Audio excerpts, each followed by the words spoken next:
आप सभी का एक नए वीडियो में स्वागत है। उम्मीद करते हैं आप अच्छे और स्वस्थ होंगे। काफ़ी दिन बाद आज क्लास आ रहा है हमारा बायोलॉजी का, तो उम्मीद करते हैं आप लोग अच्छे होंगे।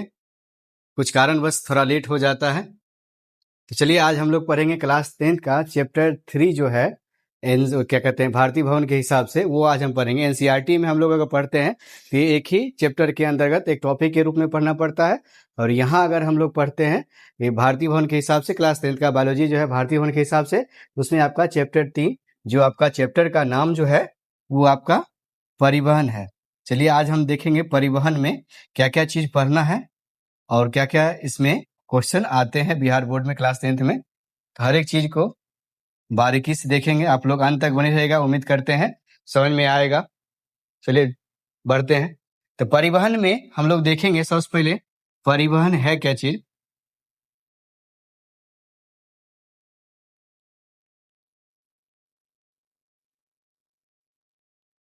बहुत लोग जानते भी होंगे, बहुत लोग नहीं भी जानते होंगे, तो आज इसका मतलब समझ में आ जाएगा। तो परिवहन का मतलब होता है, इंग्लिश में उसको बोलते हैं ट्रांसपोर्टेशन बोलते हैं। ट्रांसपोर्टेशन का मतलब होता है किसी भी चीज को एक जगह से दूसरी जगह ले जाना। इतिहास में भी, सॉरी, ये आपका एसएसटी में भी है, भूगोल में, उसमें आप पढ़े होइएगा। मतलब परिवहन का मतलब होता है किसी वस्तु को एक जगह से दूसरी जगह ले जाना, क्या कहलाता है, परिवहन कहलाता है। उसी तरह से हमारे शरीर में कुछ ऐसे पदार्थ होते हैं जिनको एक जगह से दूसरे जगह ले जाना जरूरी होता है, अति आवश्यक होता है। उसमें से आपका जाता है ऑक्सीजन हो गया, जिसको हम लोग सांस के रूप में ग्रहण करते हैं, ऑक्सीजन हो गया। ऑक्सीजन हम लेते हैं और CO2 छोड़ते हैं। तो वो संपूर्ण क्रिया कैसे कैसे कहाँ पे होता है वो इसमें समझेंगे। इसका डेफिनेशन समझते हैं। देखिए जहाँ पे लिखा हुआ उसके हिसाब से ये एक महत्वपूर्ण जैविक प्रक्रिया है। इसके अंतर्गत शरीर के अवशेषी और संश्लेषित उपयोगी पदार्थ जैसे ऑक्सीजन, जल, पोषक तत्व एक स्थान से दूसरे स्थान तक ले जाते हैं तथा हानिकारक अवशिष्ट पदार्थों को बाहर निकालने के लिए गंतव्य स्थान तक पहुंचाया जाता है। इसका मतलब सिंपल सा क्या है, हमारे शरीर में भोजन के पाचन के फलस्वरूप कुछ अनुपयोगी या हानिकारक पदार्थ बनते हैं, या उसमें कह सकते हैं जैसे हम लोग सांस लेते हैं, सांस जब लेते हैं तो उसमें ऑक्सीजन होता है। ऑक्सीजन जैसे शरीर में लेते हैं तो फेफड़ा तक जाता है, फेफड़ा के बाद ब्लड में मिलेगा, ब्लड से पूरे शरीर में भेजेंगे। तो वो एक माध्यम है जिस माध्यम को हम लोग क्या कहेंगे, परिवहन।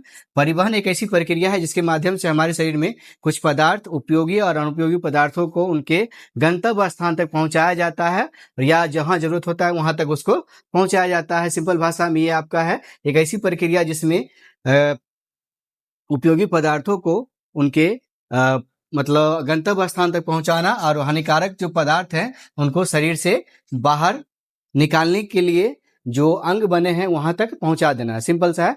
परिवहन का मतलब सिंपल समझिएगा, परिवहन में किसी पदार्थ को जो हमारे शरीर में उपयोगी भी हो सकते हैं और हानिकारक भी हो सकते हैं, उनको जो हानिकारक पदार्थ है उनको जहां से हमारे शरीर में निष्कासन होता है वहां तक पहुंचाना है, और जो उपयोगी पदार्थ है जैसे में ऑक्सीजन हो गया, जल हो गया, उसको एक निश्चित स्थान तक पहुंचाना है जहां से हमको उसका फायदा हम उससे ले सके।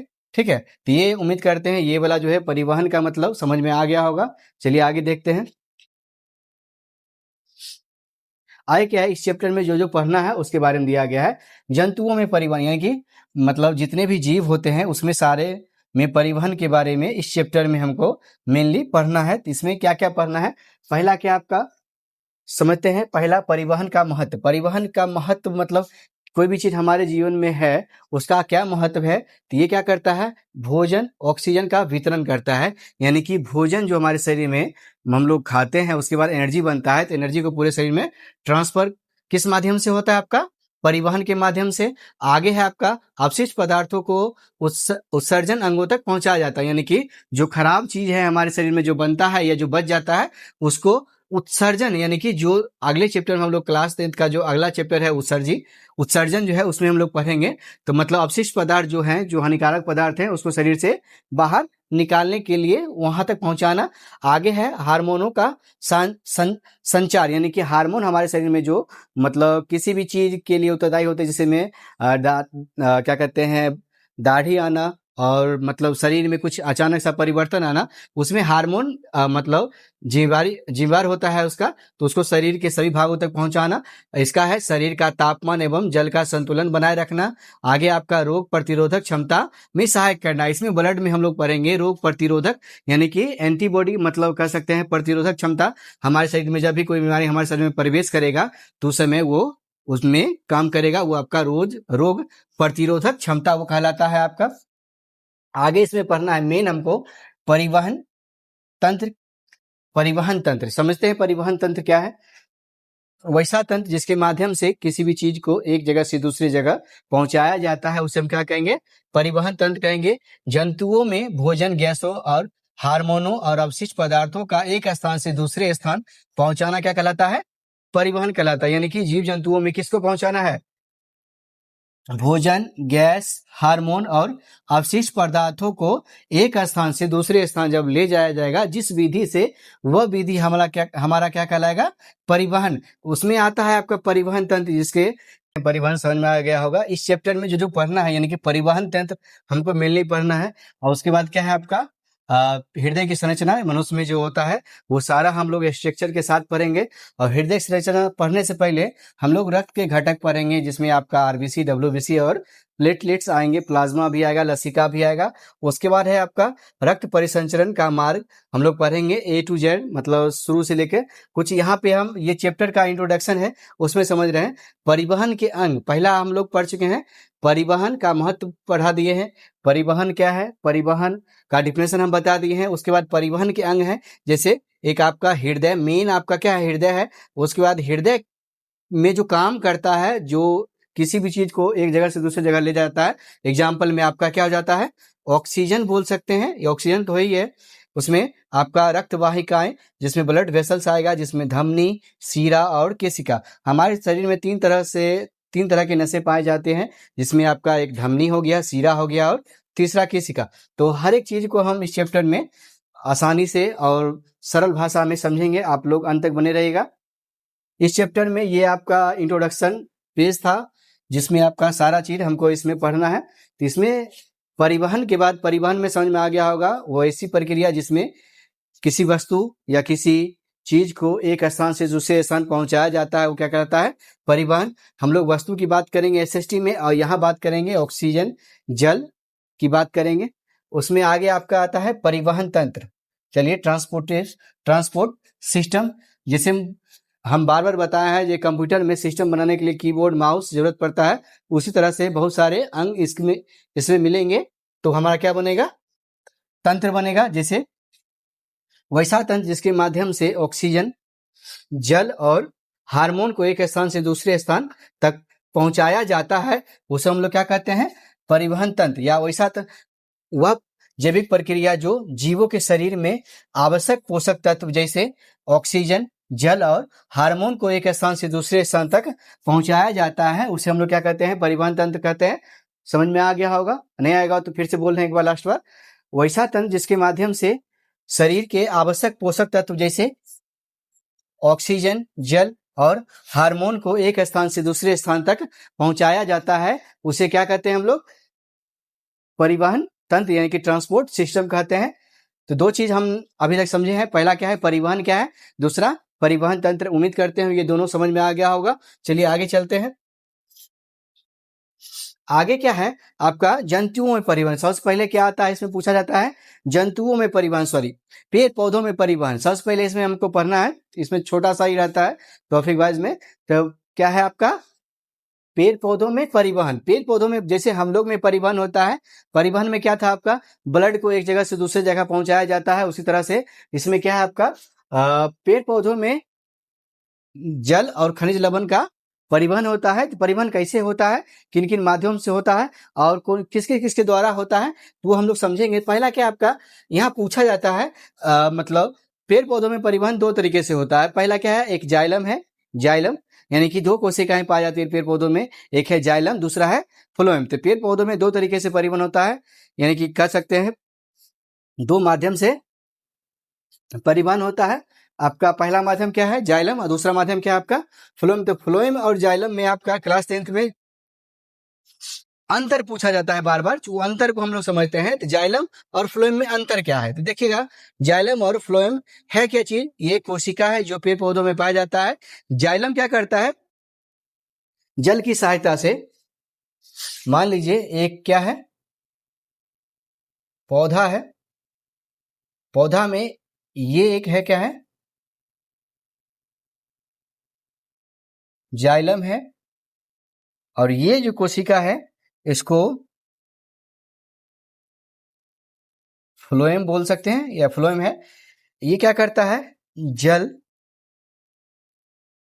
और उसके बाद खनिज लवण का अवशोषण करता है। देखिए जाइलम क्या करता है, यहां आपका हम बना दिए हैं। जाइलम क्या करता है, जल खनिज लवण को अवशोषित कर पत्तियों तक पहुंचाता है। आप क्लास मतलब 8 में ही पढ़े होगा प्रकाश संश्लेषण। प्रकाश संश्लेषण एक ऐसी प्रक्रिया है जिसमें हरे पेड़ पौधे सूर्य की प्रकाश की उपस्थिति में अपना भोजन बनाते हैं, और भोजन बनाने के लिए आपको जो क्या जरूरत पड़ता है, जल खनिज और लवण, इन तीन चीजों की आवश्यकता किसके माध्यम से होती है, जाइलम्स के माध्यम से।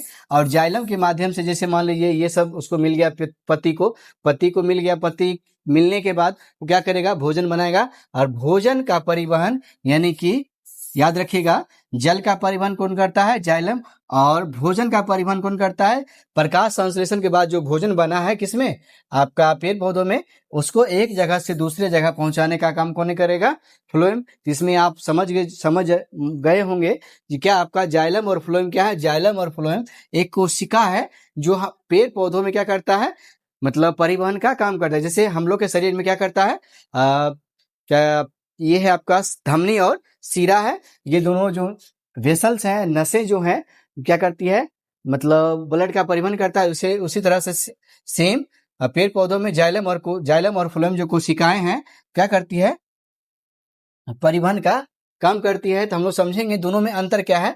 ये आपका याद रखिएगा, मोस्ट इंपॉर्टेंट जो क्वेश्चन होता है, या जैसे कर लीजिए बोर्ड मॉडल क्वेश्चन या वीवीआई क्वेश्चन, जितना वीवीआई लगाना है लगा सकते हैं। ये बार बार पूछा गया है, तो इसमें आपका अंतर पूछा जाता है, कंफर्म है। अगर इस चैप्टर से ये क्वेश्चन आता है तो ये आपको जाना जरूरी है। पहला क्या है आपका परिभाषा, ये संयोजी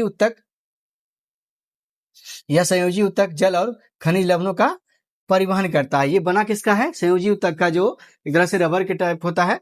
और दूसरा क्या है, ईबी है, यह संयोजी उत्तक भोजन शर्करा का परिवहन करता है। हम बताए हैं जाइलम में किसका होता है, जौ से क्या है, जाइलम जौ से जल, याद रखिएगा, जौ से जाइलम और जौ से जल, ट्रिक है ये आपका, जौ से जाइलम और जौ से जल, यानी कि जल का परिवहन करेगा। और फ्लोएम में फॉस क्या होता है, फल यानी कि भोज पदार्थों का परिवहन करेगा। पहला हो गया आपका, ये संयोजी उत्तक का बना होता है, दोनों है, उसमें आपका और क्या कहते हैं, जल खनिज लवण का परिवहन होता है जाइलम में, और फ्लोएम में किसका होता है, भोज पदार्थों या शर्करा का परिवहन होता है।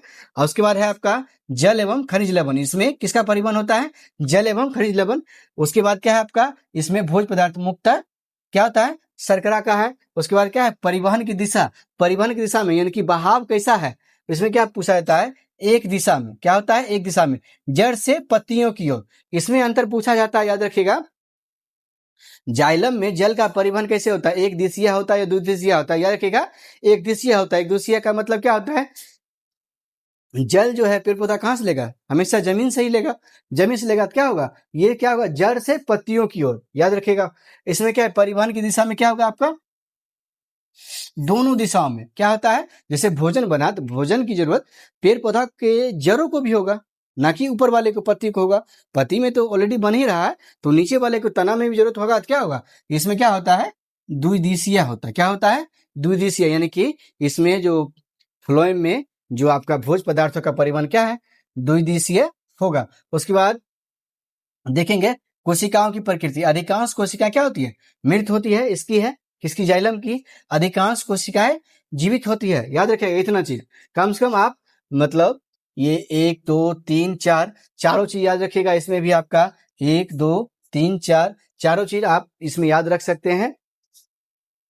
मेनली आपका पूछा जाता है 3 नंबर का, तो इसमें आप बना सकते हैं। उसके बाद क्या है, कोशिकाओं की बनावट, इसकी कोशिकाएं मोटी करी भित्ति वाली और लैंगिक युक्त होती है। उसके बाद क्या है, कोशिका का प्रकार ट्रैकिड, वाहिकाएं, वेसल, जाइलम, रेसे, जाइलम, पेरेन्काइमा। आप लोग उत्तक क्लास 9 में पढ़े होइएगा, उत्तक का ही प्रकार है ये जाइलम, पेरेन्काइमा। ये आपका हो गया। आगे आपका कोशिका की बनावट पतली भीति वाली और लैंगिक रहित होता है। उसके बाद क्या स्थान, तने के अंदर की ओर, तना के अंदर की ओर, क्या है, तना के अंदर की ओर। इसका स्थान कहाँ है आपका, तना के बाहर की ओर, छाल के पास, यानी कि ऊपर वाला भाग के साथ ऊपर वाला भाग। और क्या है, मुख्य कार्य जल एवं खनिज पदार्थों का परिवहन और सहारा देना। जल का काम क्या है, सहारा देना। दूसरा इसमें है आपका फ्लो में बात करेंगे तो भोजन का परिवहन, और उसका क्या है फिर भंडारण, क्या है, भंडारण, स्टोरेज करके भी रखेगा। उसके बाद क्या है, प्रकृति कठोर और मजबूत। जड़ें क्या होती है, कठोर और मजबूत होती है। इसमें प्रकृति क्या होगा आपका, कोमल और लचीला, इस तरह से स्पंजी टाइप का होता है। उसके बाद क्या है, उदाहरण में बात करेंगे, लकड़ी, तना का भीतरी भाग, तना का भीतरी भाग। और उदाहरण बात करेंगे, तने की छाल, पत्तियों की नसें। पत्ती भी अगर देखते होइएगा, किसी पत्ती में अगर ऊपर का अगर पत्ता हटा दिया जाए तो उसमें कुछ नसें जो दिखती है वो आपका हो गया। ठीक है, संक्षेप में समझेंगे, यहाँ कुछ दिया हुआ आपका। चलिए देखते हैं। जाइलम जल और खनिजों को जड़ से पत्तियों तक एक दिशा में ले जाता है और सहारा देता है। फ्लोएम क्या करता है, भोजन को पत्तियों से सभी भागों तक दोनों दिशाओं में पहुंचाता है। ठीक है, इसमें एक क्वेश्चन है आपका, जैसे मान लीजिए यहाँ एक क्वेश्चन पूछा जाता है, अधिकांश कोशिकाएं मृत होती है, तो क्या कोशिकाएं मृत होगी तो क्या काम करेगा, हाँ वो तो काम करेगा। चलिए आगे समझते हैं जिसमें कैसे क्या काम करता है, उस हिसाब से उम्मीद करते हैं ये पेज आपको समझ में आ गया होगा। नहीं आया होगा तो इसमें आप स्क्रीनशॉट करके इसको आप लिख सकते हैं। ठीक है, चलिए आगे बढ़ते हैं।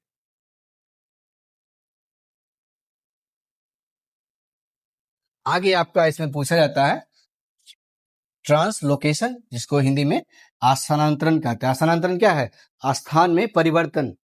पौधों में जल, खनिज लवण और खाद्य पदार्थों के बहुत ऊंचाई तक संचलन को ही क्या करते हैं, स्थानांतरण कहते हैं।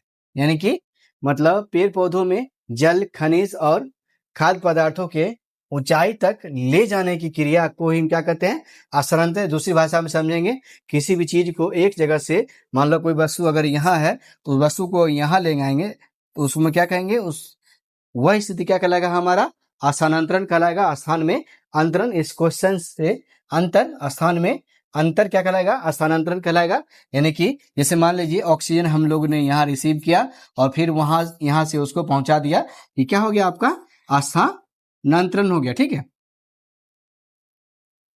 आगे चलते हैं, समझते हैं आगे है क्या। चैप्टर से जो बहुत बार ये पूछा जाता है,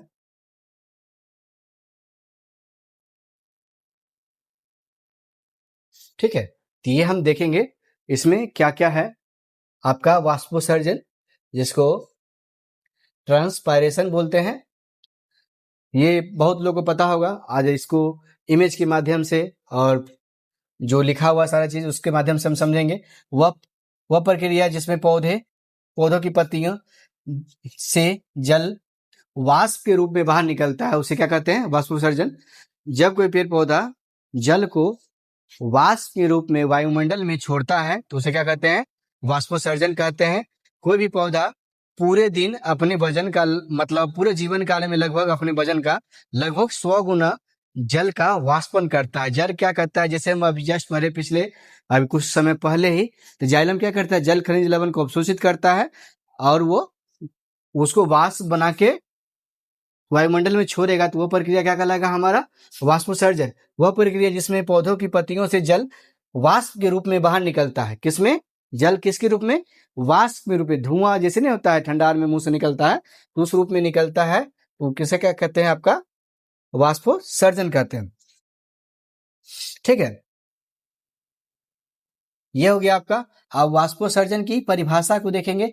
पौधे की पत्तियों की सतह से जल वाष्प के रूप में बाहर निकलते हैं, वो प्रक्रिया क्या कहलाता है, वाष्पोत्सर्जन। सिंपल भाषा में वाष्प का उत्सर्जन पेड़ पौधों के द्वारा जब होता है तो उसे क्या कहेंगे, वाष्पोत्सर्जन कहेंगे। क्लियर। ठीक है, आगे है वाष्पोत्सर्जन के प्रकार। एक है रंध्र के द्वारा, लेसिस सेलर, और उसके बाद क्यूटिकुलर, ये आपका मतलब कॉम्पिटिशन में पूछा जाता है। एक है आपका रंध्रों के द्वारा, पत्तियों के द्वारा होता है, उसे लेसी सेलर के बारे में तनों के द्वारा होता है, और उसके बाद क्यूटिकुलर के द्वारा पत्तियों के द्वारा होता है। आपका ये हो गया। रंग की संरचना आप देख सकते हैं, ऑब्जेक्टिव में कभी कभी पूछा जाता है। ये बीच वाला जो भाग है उसे कहते हैं रंध्र छिद्र। उसके बाद जो कोशिका इसमें पाई जाती है उसे रक्षक कोशिका कहते हैं, और इसके आसपास जो संरचना होती है उसके आसपास की कोशिका, यहाँ नाम दिया हुआ है आपका। उसके बाद क्या है, वाष्पोत्सर्जन के द्वारा जल का पथ, यानी कि मृदा से जल का अवशोषण, यानी कि ये पूरा प्रक्रिया वाष्पोत्सर्जन में क्या क्या होता है वो सब यहाँ पे दिया हुआ है। पहला क्या करेगा,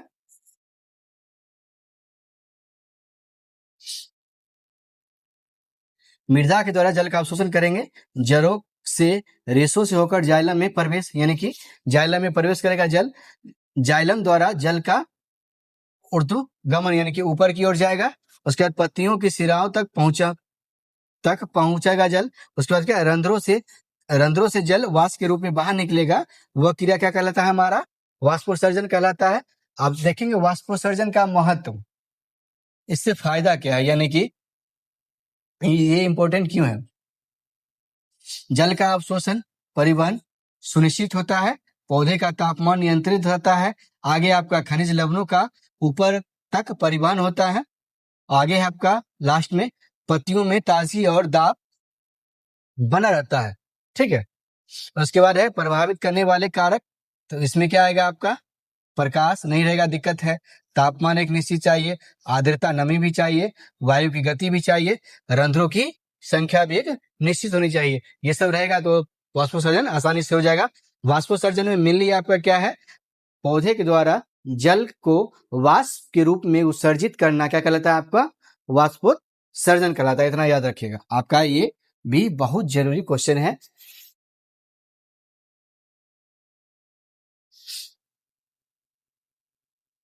इसमें हम लोग को ब्लड में ये सारा चीज पढ़ना है। ठीक है,